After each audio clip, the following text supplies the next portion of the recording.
Everyone, ఎలా ఉన్నారు అందరూ? అసలు ఏ కర్రీ వండినా సరే ఇది నచ్చలేదు, అది నచ్చలేదు అనడం కంటే మీరే ప్రిపేర్ చేసుకొని తినేసేయండి. అప్పుడు మీ టేస్ట్ ఏంటో మీకే తెలుస్తుంది. ఇక్కడ వచ్చేటప్పటికి ఇంత కష్టపడి అమ్మలు వంట చేస్తా ఉంటే మాకొద్దు, ఇది తినము, అది తినము అంటే ఎలా చెప్పండి?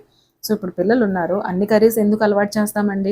ఖచ్చితంగా రేపు పొద్దున్న ఫ్యూచర్లో వాళ్ళు ఇష్టపడే కర్రీస్ బాగా ఎక్కువగా తింటూ ఉంటారు. అట్లీస్ట్ రిమైనింగ్ కూడా తినాలి కాబట్టి అన్ని వాళ్ళకి అలవాటు చేస్తూ ఉంటాం. సో ఇది తినలేదు, ఇది ఎప్పుడు నేను తినలేదు అన్న మాట రాకుండా వాళ్ళు ఎక్కడికి వెళ్ళినా సర్వైవల్ అయ్యేలాగా, ఎటువంటి ఫుడ్ ఐటమ్స్ పెట్టినా సరే వాళ్ళు తినేలాగా ఉండాలి అంటే ఖచ్చితంగా ప్రతి ఐటమ్ కూడా వాళ్ళు తినాల్సిందే. వాళ్ళు తినాలి అంటే ఖచ్చితంగా ఇలాగ వండాల్సిందేనండి. వాళ్ళు తినట్లేదు కదా అని వండడం మానేస్తే ఖచ్చితంగా కొన్ని కూరలు అయితే వాళ్ళు మర్చిపోతారండి. చిన్నప్పుడు చాలా ఈజీగా డైజెషన్ అవుతుందనేసి ఇలాగ పులుసులను చేసి పెట్టేవారు.